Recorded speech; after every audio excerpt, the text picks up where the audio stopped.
Madhavi, you want to say something? Yeah, namaste. Am I audible? Yes. My question is on the Vishram, which you were talking, the Vishram stage, and also to the I am stage. So it's a sharing, maybe I'm wrong. I noticed that this I am, I feel it in layers. I like there are three layers of this I am in me. When I'm doing my daily life activities, that time my I am becomes the body, because I am, this body is mine only. Your body, I cannot claim it's my body. Like we had this talk in the previous satsang also. True. So I feel this I am as my body. And when I am doing some mental work, like I'm a teacher, so I teach. That time I feel that I am is my mind. And when I am in this Vishram stage, like doing nothing, that time there is a different I am. But the feeling of myself, or that I am, I would say, rather than myself, is experienced at all these levels. So sometimes I feel confusion, and then there are philosophical talks happening in my mind only, that no, this body it dies, so I am not this body. This mind also, the thoughts go away, so I am not this thought, I am not the mind, and the self watches. But all these talks are more philosophical for me.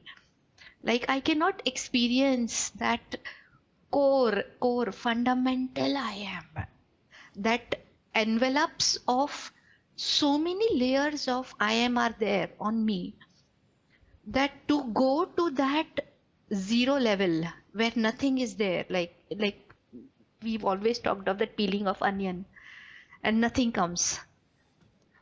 So that is very rare. Like living in this practical life, that nothingness is not felt. It's more involvement all the time. So can you please help me for that nothingness, or Meaning, maybe involvement, or how to have this nothingness in daily life? I don't know what to frame, but I just told you my I problem. just want to clarify a little bit first that what is the region that you want to experience nothingness in your daily life? What is the region Uh, like? the reason is more of the Vishram thought.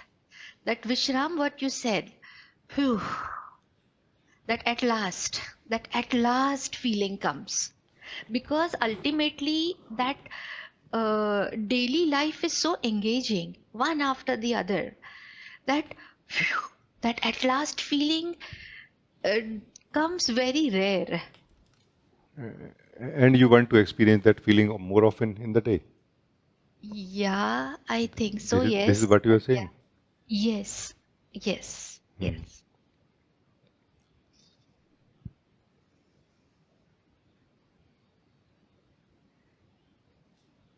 So the thing is that it's not that there are many I am inside us. It is not true.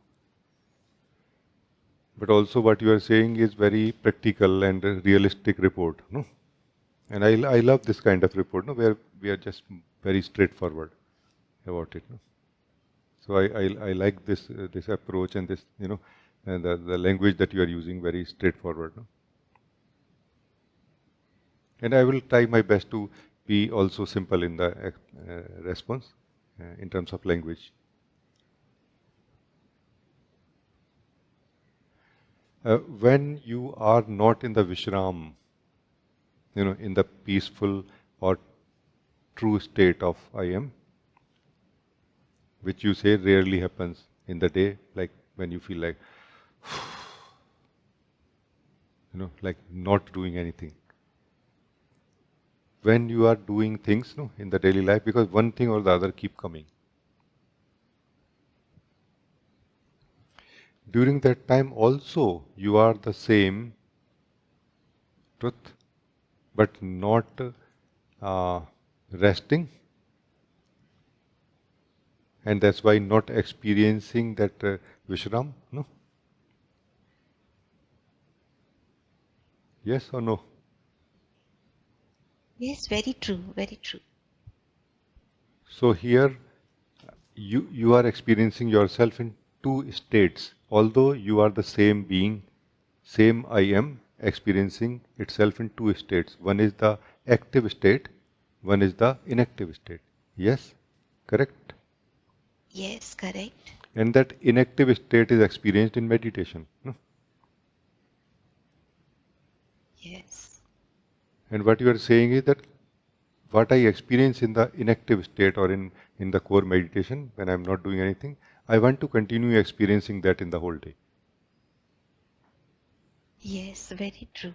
And I also don't want to stop the flow of my day because it is also important in one way or the other, if not for me, for my loved ones or anyone else. No? Yes, yes. Yes, yes, very true. So what has to happen here is that either, like there are two solutions for this problem because it is a fundamental uh, desire or demand in the soul, not just now. It is for thousands of years. This is what is demanded. You know, this is one of the most fundamental desire in the soul. So we as a human, you know, collective human consciousness, we have come up with two solutions for it. One is core meditation. No, in this core meditation, if more of you can withdraw yourself from the active state, meaning involvement with what you were doing before sitting in core meditation, you will be able to more deeply experience yourself, and that experience of yourself will somehow stay when you will be in the active state. Little bit, not so much, but little bit in the beginning. And then little bit will grow more in a way. Why? Because what we are in the inactive state, we are in the active state. Our truth does not change. Only our experience changes. Experience being the experience of energies within which we play or we work with or we are present. No? So during the core meditation, when we are able to sit quietly and not doing anything, time comes when we are able to cross the level of energies or level of experiencing into the truth of who we are, where we start experiencing the truth of who we are rather than the truth of energies or state of energies. And that is where that experience of who we are will remain even when we will be active, you know, in the day, Madhavi. So this is one approach. Meditation, core meditation, invites us to be inactive, but it doesn't give a message to us that we should remain inactive for rest of the day. You know, it doesn't say that. Rather, it empowers our activity or involvement with the activity for rest of the day. Actually, the more we can be in this Vishram, the more healthy in a way we have become as a soul, as a central doer or something which involves with the practical life. No? And there comes a time when we can cross that level of Vishram into the truth of who we are also through the same core meditation. Okay, so is this part clear to you? Uh, yes, but my doubt is that if I am having this core meditation silence with me during my daily activities also, uh, won't that be non-dual? I mean, won't that be duality? I mean, I'm not total in whatever I'm doing. As I will explain to you the next thing, next option, and that Okay, will be covered. Your question or doubt will be covered in it. please. So, one thing, and these two approaches are not really two, they complement each other and they must be practiced, in my understanding, they must be practiced together, not one at a time. You know, one or the other. So, The one approach is meditation, core meditation. Every day, some time in the day, sitting in ourselves, no? While not doing anything truly, like as truly as we can, like okay, but also making sure that we don't go to sleep, because during this time it's very highly possible that we will go to that state which we know as sleep, or body and mind knows as sleep, no? Because we are not doing anything that time, and we are not used to of being without doing anything. So it takes time for us to develop that understanding that I can be without doing anything. I can stay without doing anything. So that takes some time. Then we will remain without doing anything. That which remains is that I am, no, truth. So this is one part. Another part is that now the more deeply we have rested in this, the more deeply we have rejuvenated. Like there is a rejuvenation happens. Like we get rejuvenated. The soul has been feeling tired after this long journey. You know? And soul feels very refreshed somehow, rejuvenated after this Vishram in this core meditation also. No? So, when the soul is doing some activity now in the day, as you will do, you will be able to be more present there than before. You will be able to be more total in what you are doing than before. Okay? Ji ji And this being more total in what you are doing and being more present in with what you are doing is the other part of core meditation. They complement each other. If core meditation does not enable us to be more present in what we are doing in the whole day of waking state, then that is not working well, or it has not been understood well. No? Because core meditation is not a escape from life. It is rejuvenation, it is Vishram, no? And it is a door to know who we are, no? Beyond the Vishram. No? yes So the whole day's activities will become more, uh, in a way, joyful, more energetic, in a way. Like we are more present in what we are doing now. We are more involved in what, because why? This is a very important part to understand, Madhvi. What is happening here is that we are not really becoming free from ourselves, who we are beyond the sense of rest that we feel in the core meditation. No, we are becoming from something called false self state. That false self state neither let us rest in the core meditation, and this is where we try to go beyond it, nor it doesn't let us be total in what we do in the day. No. So this is, Madhvi, another approach. So we can catch the fundamental of life in one of the two approaches. One is not doing anything. Another is doing something with more totality, more involvement, and more presence. No? And I feel that we should use both the ends so that we don't have any possibility of missing the truth in this life. Because both are complementing each other anyway. Somebody who start being more total in what they do, they start becoming, in one sense, meditative. Like they start coming in the Vishram. Their energies start coming in Vishram, in deep relax. They start feeling rejuvenated somehow. No? So is this clear? Any doubt, please ask. yes somehow I can relate to what you just said, that totality is the key, whether in the meditation or whether in daily life. Yeah, so that I can feel this I am. But again, my question is why this I am is at three levels? Why, right? Hmm. Why, if I am is only one, Now let then us why? come to that. Okay. Yeah. But please say anything more that you wanted to say. No, it's I already said, like I know this body is mine. I know this body is going to die. I know the thoughts that I am using in my life are mine because I am picking up those thoughts to live this life. My mind is using those thoughts to live that life, this Yes. life of mine. Because I, in this life, I am Madhvi yes. right now. True. So as Madhvi, I experience the people around me, I experience the things around me, the beautiful sceneries, everything is coming to me via this body only. True. True. So Then true. why should I discard this body? Like it is going to be discarded anyhow when I'm no more. But why this body is not I am? If this body, I don't know, or maybe you got what I wanted to say. Yeah. Like I feel I am this body. I feel I am the thought. I feel I am something beyond it, and I feel I am everything. That is what I feel. Yes. And so I put myself in everything. If I'm exercising, yes, body level, full level. If I'm thinking, okay, I put in my full self that yes, I have to think and I have to get through this. Yes. And when I'm relaxing, also, I'm like, yes, I am that also. So I have to put everything.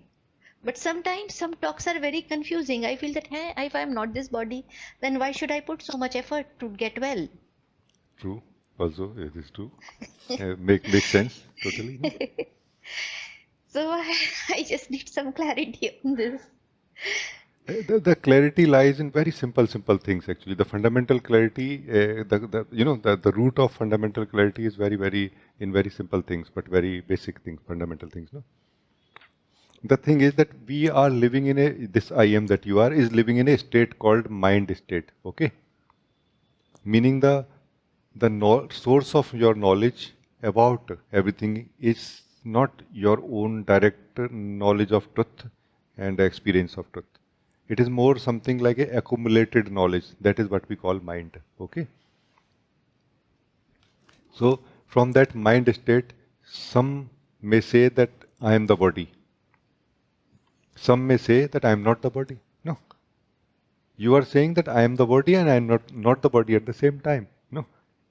And yet Yes. somehow you have something left in your mind which is more like a unverified knowledge from the past, like a understanding received from somewhere, not verified or not confirmed by yourself yet. No,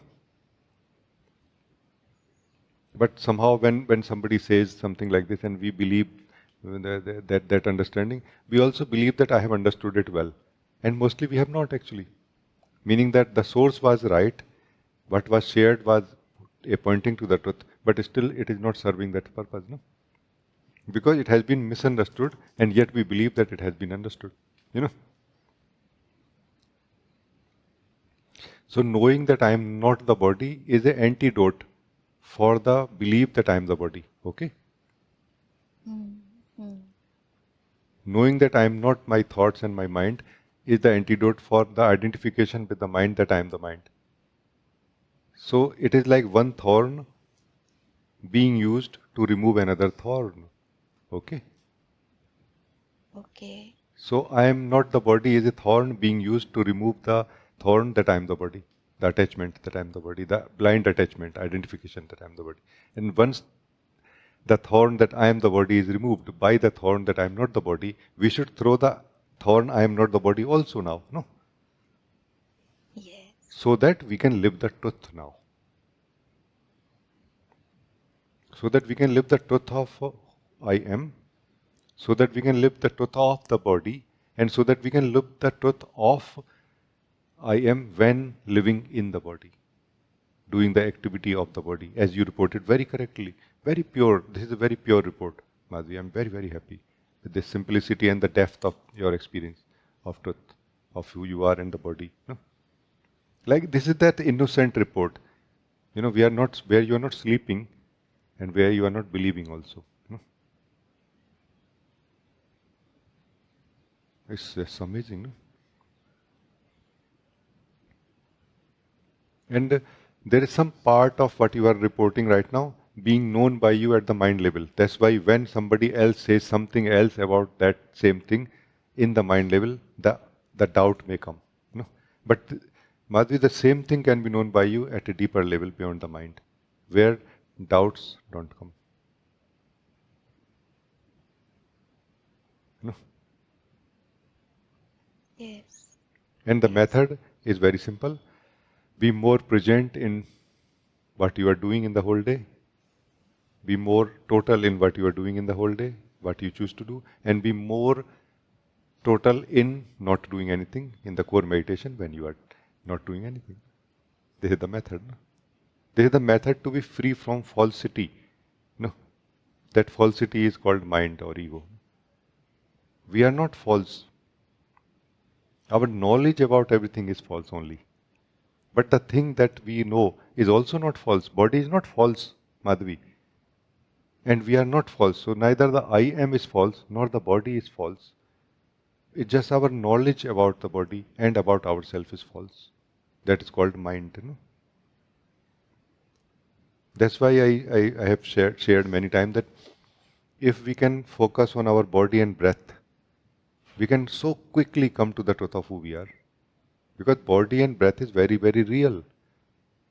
It is not going to be permanent, Madhvi, as you said correctly, but it is real right now.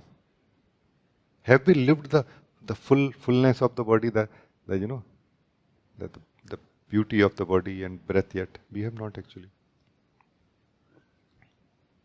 And more importantly, have we lived that beauty of who we are, the truth of who we are? Not mostly. No? So is this now clear? Yes, thank you, thank you. Much, much, much clear. The clouds have dispersed. I can see the clear sky. Thank you so much. Thank you.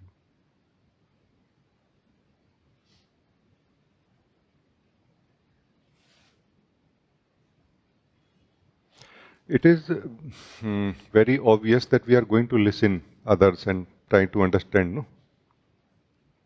But we have to have sort of a central wisdom, what I call stability inside us, no? To see that how it is helping me, no? We should not start believing what is being shared. We should start looking at it, that how true it is for me and what can help me in knowing the truth of it, no?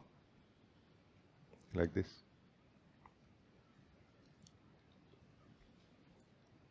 In Zen, they say that the gurus say to the disciple, the teacher says to the student that don't bite my finger. No, they say to the student. What it means is that I am pointing to the moon, moon being truth.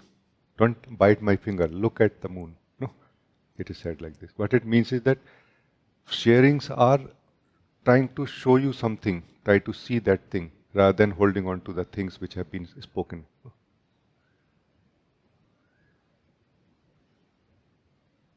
So, in one sense, Madhvi, we are living in the talks about life.